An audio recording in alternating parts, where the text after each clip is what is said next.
Hello, collectors. Jeff with Houston Militaria, coming to you today with a singular topic. No military items to review for today, no military items to educate you on, but still wanted to kind of broach this very important topic that kind of came to the top of my stack, to the top of my list because of some recent events that I'll talk about here coming up. But our topics for today, and I have my notes in front of me, which is rare because I have a few things I want to cover. So don't click away, don't go away. It's going to be some really pertinent stuff for most of us in this collecting hobby, especially if you're on YouTube watching me here. You're obviously in the internet sphere, the circle of everybody that gets online, does research, probably purchases online, and runs across some of the things that we're going to talk about. So again, stay tuned for the whole video. You're going to want to hear some of this stuff, okay? But our topics for today is going to be internet forums, Facebook groups, and YouTube. How do these things affect us? How to navigate these things? And I also wanted to kind of go into a little bit of, okay, why am I any type of authority on this? Why should you listen to me, right? Now, we've had a video on the channel already, my first video talking about what the channel is going to be, but I really want to talk about a little bit about who I am, and some of this stuff is kind of laying it all bare for you guys, because some of it is embarrassing for me. I've been, scammed online before. I've lost money trusting people on a forum or trusting somebody that was supposed to send something they didn't, and I got burned because I didn't protect myself. So again, some of this stuff is just, probably low ball for some of us, but it doesn't help. It never hurts to have the reinforcement of, hey, it could happen to anybody. Stick to your guns, stick to the stuff that helps protect you, and don't get lazy, okay? So we're gonna get right into it. And I also brought a little glass of the fire water out here with me today. The only way you should be drinking it, which is neat. So started out right. All right, who am I? My name's Jeff, as I always say at the beginning of my videos. I've been collecting for 30 years. I started when I was very young. The first item I ever purchased was a 1903 A3 Springfield from a local show, and I paid for it with my lawn mowing money. It took me a while. My father made me keep a ledger, and as I mowed the lawns and I paid off my purchase, I eventually owned it for the grand total sum of, I think, right around $400 at the time, and this would have been the late 90s, so pretty good prices as far as what these things go for these days, right? So that's a little bit of who I am. I started young. I'm interested in, mostly World War II, but I do enjoy Vietnam, World War I, going all the way back to really the American Revolution, the Texas Revolution, and then also all the way up to the modern era. There are things that I've purchased that are trophies that were brought back from even Syria or Iraq, Afghanistan, things of that nature. And I do enjoy mostly World War II military history, mainly focusing in on Normandy battles, Normandy campaign, all the way in through push towards Berlin and Battle of the Bulge and the ultimate surrender of Germany. Those are the kind of areas that I mostly focus on as far as my readings, the things I collect, and all the history surrounding those battles. So that's a little bit of who I am. What do I do? Okay, well, I'm a family man. Today, actually, I'm on baby duty. Have the baby monitor over here, just off camera. I work blue collar. I work night shift. So as you probably noticed, some of my videos, you might see some daylight in the background, maybe my unboxing videos where I have something that just came in, and that's probably just when I'm waking up. And then most of the videos that I do, the long form videos like you're seeing right now, the background is dark because it is nighttime. I'm recording this video, I think it's around 1 a.m. right now. And it's my daytime. So I get a little bit of quiet and peace away from everybody else that's sleeping right now, so that helps me record some of these videos. As far as what got me interested in this stuff, what made me gravitate towards this military history and this military collecting, well, both of my grandfathers were World War II veterans, Both of them were actually, funny enough, they were Pacific Theater of Operations. And my father was also in 1st Cav Division right around Vietnam. And I even have family history going all the way back to the Alamo. One of my ancestors was actually a lieutenant over the Texas Ranger Detachment at the Alamo, and a county in Texas is named after him. So very, very deep family history and the U.S. military conflicts, and even before the U.S. military conflicts, back in the Republic of Texas conflicts. So that's really what made me interested in all of this. Well, back when I first started, the internet really wasn't as big of a thing as it is now.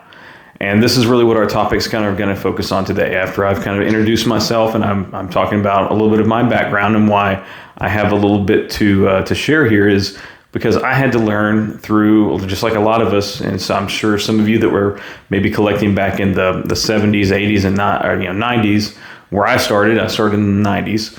And the internet wasn't the thing it is now. We didn't have smartphones. We had some decent books out there, some research books, but how did you know which research books to buy? You would have to find them either through people you knew at the shows, people that taught you something. A lot of the guys that taught me what I know today, or at least kind of ushered me into the realm of how to find the right information, were a lot of the Vietnam vets, okay? Some of the best guys that I knew and I met coming up were Vietnam vets. They were door gunners, they were snipers, they were guys that they were behind the tables at the show collecting the World War II military, because for them, my generation, at the age I'm at, my World War II vets are kind of the Vietnam vets. Their Vietnam vets, because they were the Vietnam vets, were the World War II vets. So that's who they kind of identified with and really started their collections off of the stuff that those guys brought back. And that's not to say that I didn't have friends that were World War II vets. I had lots of personal friends that were World War II veterans. And eventually I'm going to have some of my videos that I'll do where I talk about some of those guys. And I do have some things that they gave to me as gifts that I have and that I will never sell, because one of my personal opinions is if I'm ever given something, especially directly from a vet, I will never sell it. If it ever leaves my collection, it will go to potentially a museum or another collector that's starting up their collection. When I'm getting to the point where I'm starting to get rid of the things that I have in my collection when I'm older. So that's kind of, again, there's the background on me. That's who I am. But this is gonna kind of push us into, how did I start to learn more? How did I start to learn about the things that we have in front of us, or to my right and to my left right here? And how am I confident enough to talk to you guys about this? Well, that's part of why I wanted to start this channel and even to do this video. Is part of what drives me is I want to give back. I want to give back to the community. And I while some of my friends, hey, they're great, they're very knowledgeable, not all of them are confident as or experienced at talking in front of folks as I have, because of just the background of my life. I've been keynote speakers at events before. I'm very comfortable talking in front of folks. And right now, even though it's just a camera, for some people, it's kind of hard to talk even in front of a camera, because they know there's a lot of people watching you. And I know that there's a few of y'all watching me right now. And again, the first few videos that I did, trust me, it was a little bit of a learning curve trying to get to this. So again, basis on who I am, great, right? Going into what our topics are today, we'll start with the internet. So that was the biggest thing coming in the late 90s, early 2000s. We started to have a very big proliferation of the internet forums. Okay, I'll name a few of those. We have Wehrmacht awards, we have the Luger forums, the War Relics EU. We have just K98 forums, Walther forums, Grand forums, CMP forums. Just anything that you can really think of when it comes to a collecting subsect, there was a forum out there for it, and there still is. A lot of these forums, they're amazing. They're great. They're a huge resource, a huge compilation of knowledge, and a lot of the folks that write some of the best books, or did write some of the best books that we have out there, are on those forums and comment and help out the future coming in of collectors and hobbyists to this hobby. And so what's the cautionary tale here? Well, first of all, it at first at least, it really helped me out because, and it almost, to be perfectly honest, pushed me away from this hobby. What it did was I posted a lot of my things when I first found these forums, and when I posted them up on the forums, well, I got a lot of bad news. Got a lot of news that I had folks that had been selling to me for years at some of the shows locally that were they were smiling into my face as they were just selling me slop and junk. I would like to think they didn't know, but let's be real. A lot of these folks kind of at least had a simple idea that this stuff might not be quite right. But they were happy taking my money. And at the time, I had a budget. Part of the reason I told you guys that I'm blue collar is I'm definitely on a budget. I do not have unlimited funds, and I think most of us don't. So it's very important to want to get things that are legitimate, that are original, that are things that, I mean, if you want to see it as an investment, you can see it as an investment. You definitely don't want to just throw your money down the toilet. So especially at the time when I was in high school, junior high, and I was, again, mowing lawns for money, that's some hard work to do. I don't care how old you are. You do that, especially down in the South, down here in the Houston area, you're looking at 95 to 100 plus degree summers with dang near 100% humidity. So this stuff's not easy work. So yeah, it almost got me out of the collecting right early on because, man, I just had so many things that I wanted to literally throw them away. And so I stayed away from it for a few years just because I didn't know who to trust. The forums had given me some good information, but I mean, why would I want to spend money on that when I could go out and spend money on movies or computer games or whatever else I was interested in high school at the time, girls, so it kept me away from the hobby for a little while. Well, I eventually warmed back up to it. I went back to the forums. I started educating myself. I started looking and reading through different threads on different things. I learned a lot about the flock crosses for those of you that collect German iron crosses. There's some very, very prolific fakes out there that are just very, very well made for the layman, like I was at the time, and still get fooled myself sometimes these days. So what's the cautionary tale with those? Well, just like anything on the internet, the culture that kind of shifted, I think, in the 2000s going into the 2010s really started to be, hey, I have a keyboard and you're in, doesn't matter who I am, doesn't matter how little experience I have, I'm that keyboard warrior. I can go and add my two cents and get in there first. And maybe my 2 cents isn't worth 1 cent, but I'm still going to put it out there. And that's what you'll see sometimes on the forums. Again, not saying the forums are a complete waste. They are not. But you really have to understand where they have their upsides and downsides, just like anything. The books, at the end of the day, are your lifeline. I have over here just off camera, one of the best books for your helmets, okay? The Brian Ice helmet lot number book, and I've referenced this before. And the helmet that I have right here beside me right now is a helmet that I had up on the mantle for quite some time, and I haven't taken it down. It's a no decal M42 size 66, NS size 66. Well, I come to find out just before I did this video, that's actually kind of a rare helmet. It has the lot number above the maker and the size, which is pretty unusual, as states the book. So I have, again, you learn something new every day having these books. You can have a book and you can have an item in your collection for years and you can still find out new stuff about it. Same things on the forums, but the water can get kind of muddy sometimes. Who are you supposed to listen to? Who are you supposed to trust on there? Well, I know in a lot of ways it feels like this, and people will tell you, it becomes almost like mob rule. Like, well, if enough people say something's right, then I guess it's right. And then you have one big dog that comes in there, somebody that literally wrote the book. Okay, well, I don't know Brian Ice, but say Brian Ice comes in and you have 20 people that have said, oh, the helmet's good. And then he comes in and says, well, as per my research and as per my book, that's actually wrong.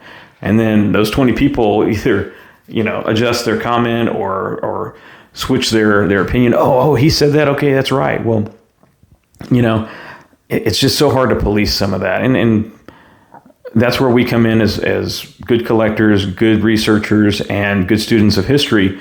And we have to do our backstory. We have to do our research. You know where you got the item that you bought. You know where this item came to you from. That does matter. People tell you don't buy the story, buy the item. Well, that's fine. But at the same time, that stuff does matter. And I'll tell you a little bit about that here in a minute too. So, a perfect example. I'll never forget. I was at the Tulsa Wanamaker show one year, and I had a grouping that I had picked up directly from the 101st Airborne veteran's son. I mean, I got everything. All of his German souvenirs, his Ike jacket, all of his pictures, everything from the son. I mean, there was a direct lineage, direct line, and it was one of those deals where the guy was like, well, he almost just wanted to give it to me. And I said, look, this stuff's worth money. I need to compensate you fairly. And so I did. I set the price, but I treated the son. I mean, that's a big thing. I treated the son of this World War II vet who had passed away very fairly. And I put these things into my collection. Well, one of the things that I was going to part off from this grouping was a double decal Luftwaffe helmet. I had it out on the table at this particular show, and a kid came up and told me it was fake. I'm like, excuse me, I didn't really solicit that opinion, but it's like he was so used to being on the internet forum and thought that, hey, I just need to share my opinion right here, and just was shooting his mouth off. Well, there happened to be another collector, and actually he has tables, and I'm not going to say who it was, but there was another collector / dealer that was right there listening to this kid, and I guess knew him, and basically told him, like, you need to watch what you're saying. You don't know what you're talking about. That thing's a one looker, and it's absolutely correct. And he didn't know, the other dealer, these two guys had no idea the backstory that I had on the item. I mean, of course I did, but I mean, that's just one of those. It was like a forum banter back and forth in real time in front of me. So again, just these forums are great. They're a huge resource, but it doesn't take the place of a good library, good research, and things that you pick up through experience over time. So that's enough about the forums. Let's go and move into the Facebook groups. All right. Facebook groups. These things, the Facebook groups really became a big thing starting into the, I would say maybe the mid 2010s, the late 2010s, and really I think took off during COVID, during 2020, 2021. But I think I started really looking and maybe doing a little bit of deals and stuff on the Facebook groups probably around the late 2010s. So very similar to the Facebook forums, but I think they have very wild swings on the sides of the bell curve, right? You have, amazing information, like some of the best information, some of the most up to date. Oh, this fake just came out. Here's the high res pictures. Bam, bam, bam. Like you can get there quick. And then you also have the other end of the spectrum, just some of the worst slop you'll ever see on those Facebook forums. Sometimes people that just have no idea what they're talking about. And then you also have stuff, which this can happen on the forums as well, but the Facebook groups, the reason I have a helmet out here that I've already done a video on is, and this is part of the reason why I moved this to the top of the stack for us here, this helmet almost became a scam for somebody. This helmet almost stole some money from one of y'all, one of us. And I was notified on one of the Facebook groups that someone had taken the high resolution pictures that I had on Facebook, whether it was my personal Houston Militaria Facebook page or one of I posted this helmet on one of the helmet groups on Facebook. However they did it, they stole or copied the pictures. And hey, my fault for not putting a watermark, right?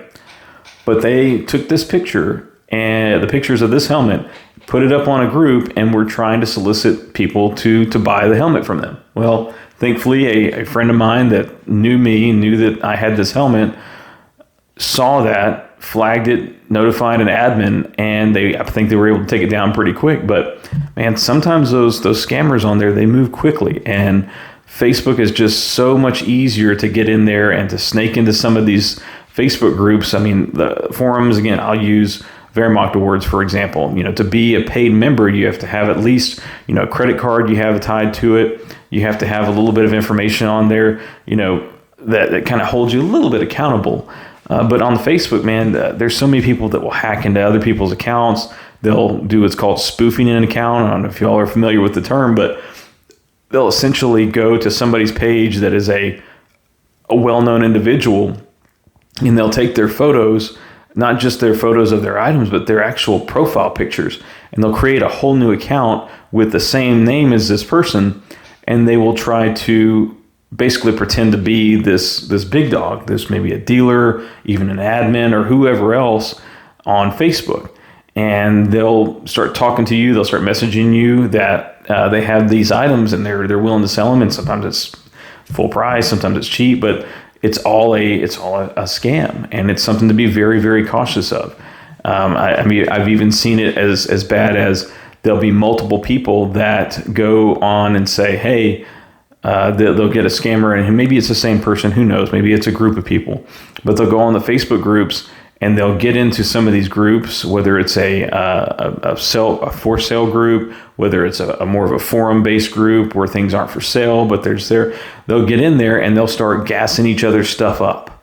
Okay, they'll have one account that'll post something, and then 3 or 4 other accounts will quickly go in, oh, that's correct, oh, that's a good thing. And then it's kind of like that mob thing, well, wow, all these people are saying this is correct, or all these people are saying this is right.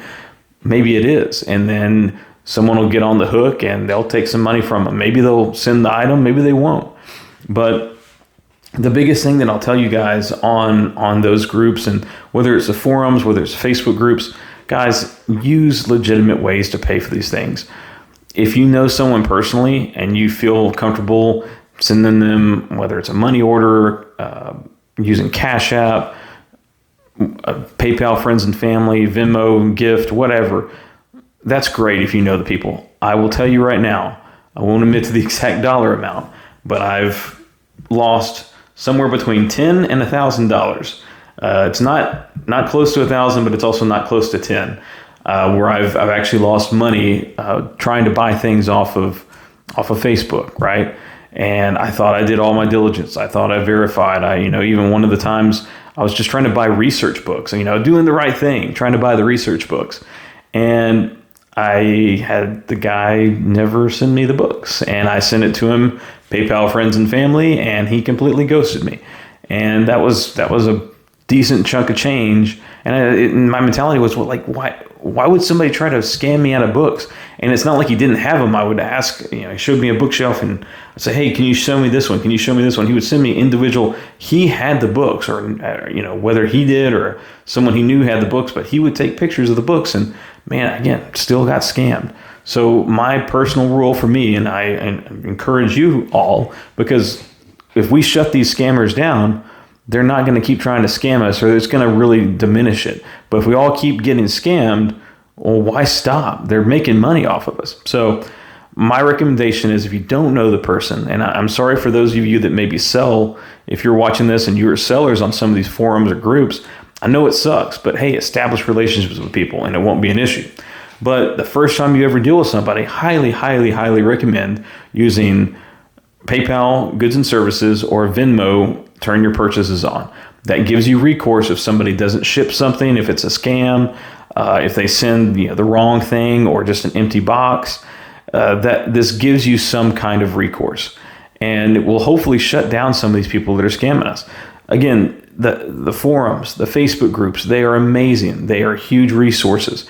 I use them all the time. Again, I was notified by someone that I've established relationships with on my Facebook groups.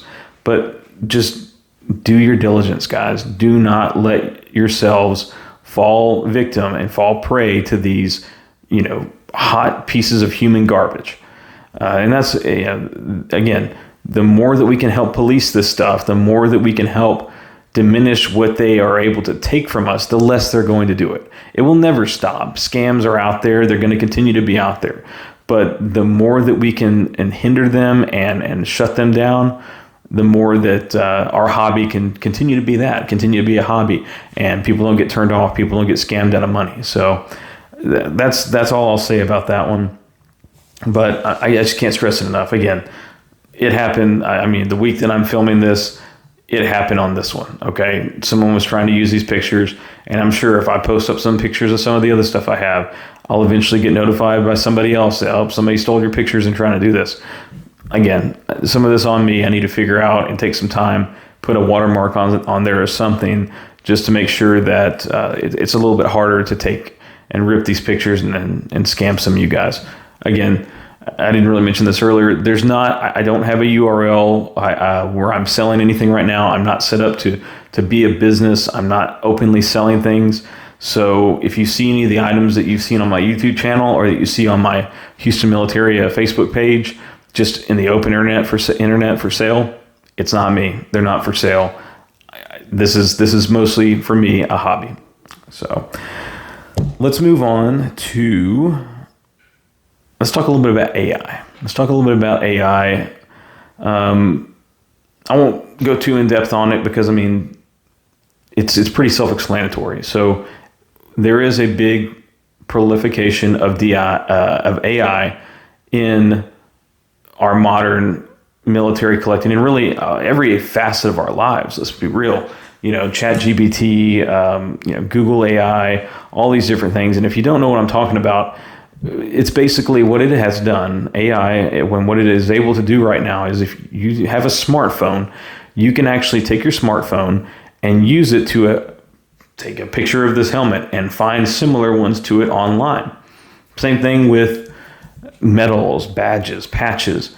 And it's a great resource. I'll tell you what I use it for. I use it for if I get a big grouping of DIs, U.S. distinctive insignia for different infantry or tank regiments, artillery regiments. Those things, I do not have total recall with those, and I don't have enough room in my library probably to find and have all the books that would identify those. So what I'll do sometimes is I'll use my phone and I'll use the Google AI tool, and it'll bring up listings on eBay. And it's great. I use it for that. Now, where it kind of hurts our hobby in a way right now is AI is not good enough to tell us everything, and it may never be. So where I really run into it hurting us right now is you have somebody at a local antique shop, a flea market, a garage sale, and they've used Google AI to tell them that a Hindenburg cross, very, very common metal, German metal, or a U.S. Pacific campaign medal is worth $500. Both of those medals, I mean, the U.S. medal may be worth $20. The Hindenburg cross maybe $40, $50 max maybe, but someone now thinks it's worth, for whatever reason, $500, right? And how did they find that out? Well, they have no experience. They have no knowledge on this stuff. They used Google AI or some other type of AI. And so what do you do now? How do you overcome this? How do we as a community, I'm going to say fix it, because I don't think it's ever going to be like fixed. It's just something that we have to learn to cope with, or to merge into the world that we live in, right? It's here. It's not going anywhere. So I did a short form video on this as well, but I'll just say it again. Best way I can tell you is, if it's something that you really want, don't get upset. Don't get all huffy and puffy. Just bring them back down to reality. Pull up a listing that's still for sale on eBay or somewhere else and say, look, I don't know what your AI told you, okay, but I've done this for X amount of years, and this is something that I do have a lot of experience on, but don't just take my word for it. Let's look at this. Here's eBay. eBay currently has 30 listings on this exact thing that you've told me that you're asking $500 for, and these 30 listings all have it within $2 or $3 of $20. So it's probably worth around $20. And then if we go to the sold listings, they're actually selling for $10 to $15 for the Pacific Campaign, World War II Pacific Campaign medal, right? And again, just using it as an example. I don't know how many of us collect World War II U.S. Pacific campaign medals, but again, just using it as an example. So, I mean, let's say German helmet. Hey, it's a German helmet. It's a no decal, M42 without, a special lot number little variation here. Just a plain Jane. Maybe it's a shell. It has no liner, no chin strap, but that person used AI, and now they've seen some type of helmet that's worth $10,000, and I got $10,000 on this beat up M42 shell at the garage sale that you'd still like to have in your collection, but they're asking, I'll give you half off, $5,000. Well, it's getting them back down to reality. It's talking to them. It's saying, hey, that this is what this is, and this is, what I can pay. I am really interested. I would, I tell people this a lot. I say, I'm your buyer. I fully feel that if we can come to a deal, that I will be your buyer. So let's make a deal, and here's what we have in front of us. And then I actually had a comment on the video that I posted solely about the AI stuff, that, hey, yeah, sometimes you just got to walk away. And that's sad to say. Sometimes you got to walk away, but hey, leave your number. One of the things that I was taught very early on was, hey, never change your phone number. If you give your card out, there's chances that if you keep your number for 15, 20 plus years, you may give your card to somebody, and later on in life, they're ready to sell. And if you've changed your phone number, then you're not going to get the item. And hey, that might be your strategy there too. If you can't get them down to reality, if they don't know you from Adam, hey, keep your price, try it at the sale, try it here, try it there, put it online. If you can't get the $500 for it, here's my number. Call me up when you're ready to talk. And again, my best advice, and really with most things, especially dealing with people face to face, hey, keep your cool. Don't get all upset. Don't start yelling at somebody, or don't start chewing somebody out. There's no point. We're a very honorable. I've traveled enough, and I've known, and I've met enough of all of us that we are a very honorable and a very polite community when we want to be. I've also met some jerks. We've all probably met some jerks. Now, I was raised in a way that I try to be polite as much as I can, and that's really what I counsel here. That's the best way to deal with AI. Again, AI is not going anywhere. AI can be a great tool, it can be a great resource, and it can be a thorn in our sides too. It's just something we're going to have to learn to navigate, and it is a little bit newer to the collecting community. And I mean, if we're looking at everything that we've kind of gone down the list so far here, the internet forum, okay, we'll start really with books, and the internet forums, then the Facebook forums, and now we have AI. Well, it's just like anything. It's stuff we're going to have to pivot. We're going to have to learn to adapt to it and go forward. So now we've come to kind of the last part of what I want to talk about today. YouTube. So, hey, we're here. We're on YouTube. Obviously, you guys use it, right? So, how does that hurt us? How does that help us? Well, I'll share another story that happened here recently to me. I made actually the video, probably the long form video that's right before this one, on 1911s. I'll be very hesitant on how I talk about this, because I'll just tell you that video was limited. They call it limited. I'll call it suppressed. It's one of those things that on all of these, except for the forums that are on the .com or the EU forums. If it's Facebook, if it's YouTube, if it's Instagram, if it's any of that stuff, I guess even Twitter. I'm not on Twitter. It's just not my thing, but I'm on, Facebook, I'm on Instagram, I'm on YouTube. This, while it is the public square, while it is where everybody's eyes are, everybody is going to have their discussions to break things down, they still have powers that be. And these powers that be, what do they want? They want you to stay on their platforms. They don't want to offend people. They don't want to offend people because that will reduce clicks, that will reduce people coming to their venues. So I talked about some things on that video that, I wasn't trying to sell anything. I'm not trying to sell you anything here. I'm not sponsored. I'm not monetized. But that video was pushed down, I believe, because of some of my verbiage on the potential sale of things that are no things that you can't talk about on YouTube. So it's something I'm gonna keep watching. I'm going to see how that video ends up doing, but I know I did a little test where you can actually pay to promote a video, and I tried to pay to promote it, and it said it was limited, and it wouldn't let me pay to promote it. So that tells me all I need to know. They didn't like something I said in there. I'm not going to take it down. It's a good video. It's informative. I'm not trying to sell anything on it, and it hurts me a little bit that it got pushed down, but it is what it is. But all that to say, I've had a few folks comment on some of the videos and even on some of my Facebook posts when I have to blur out some of the, we'll call them the naughty symbols, the dirty bird, as some people call it, or not say certain verbiage or try to dance around saying certain words. Do I like it? No. Do I talk the way I want to talk in my own home? Yes, I do. When I'm in a group of friends at a table or a show or whatever else, I talk and I don't hold back, but it's worth it to me to be able to pass good information on to you guys to kind of dance around that stuff at least a little bit. Because again, let's be real. Are there other platforms that you could go to? Are there other areas and venues that you can go to get this information out there? Yeah, there is. But let's be real. There's not as many eyes on those alternative spots as there are on YouTube or Facebook or Instagram or, again, not my thing, but Twitter.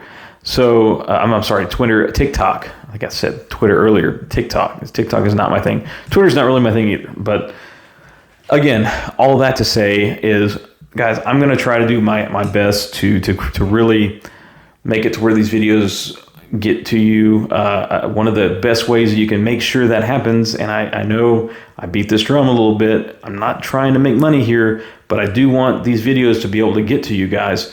Subscribe to the channel. It doesn't take anything. It takes 2 seconds.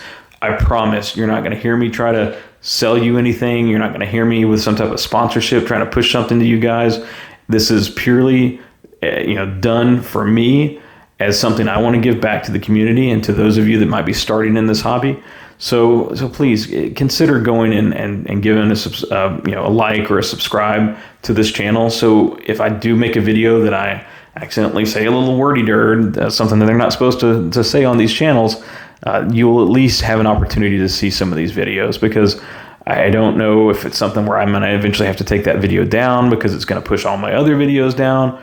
I don't know. At this point, it's not a huge concern for me, but I do want to still get this information out there to you guys. And I mean, I'm not trying to spin my tires here. I mean, if you can't tell, I'm not some big, organization or some big setup here. I use my cell phone for my videos. I have a little cheap ring light. Yep, a little steno pad here, and it's kind of a shoestring budget, and I don't edit. I try to do these things all in one take, so I apologize if I say too many uhs or kind of lose myself, or you guys get to see me scratch my nose in front of you.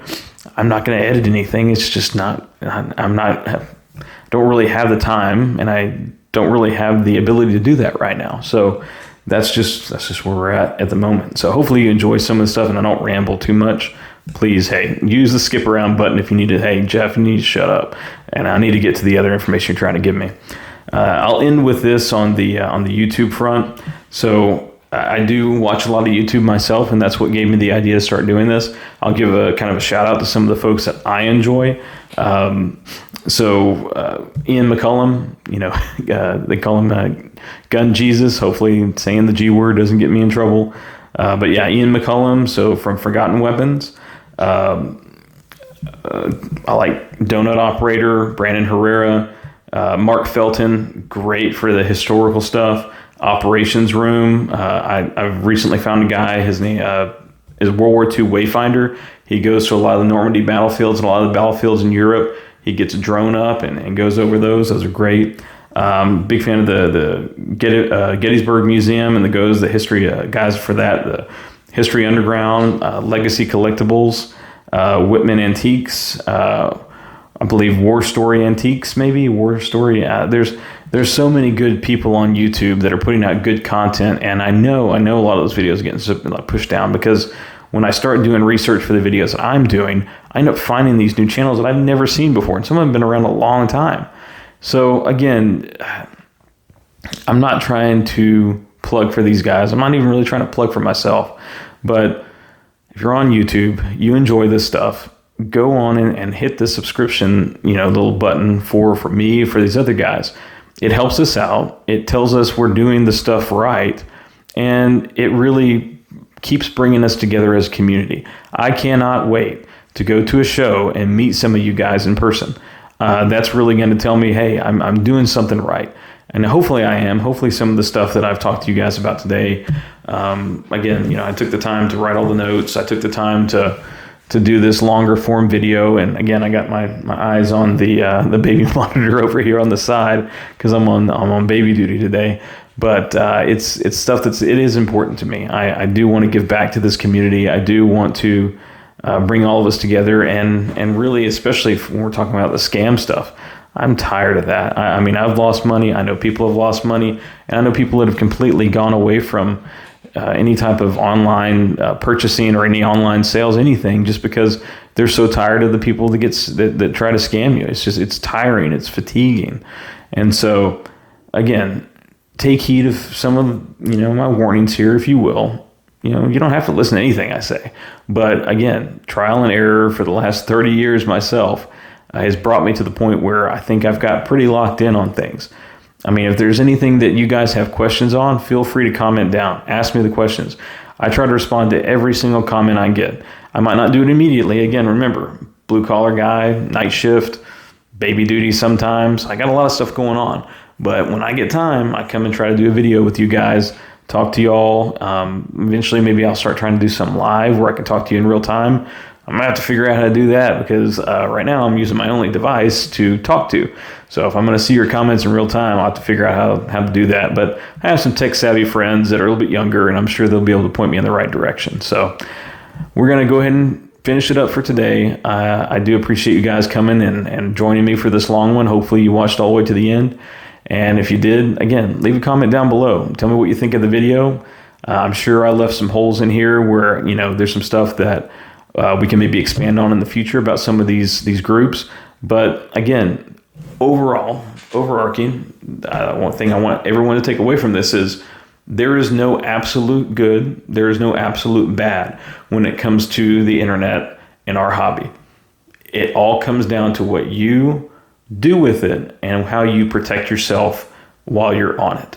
Okay? If you are happy with what you have in your collection, be damned whatever I think or whatever anybody else thinks, right?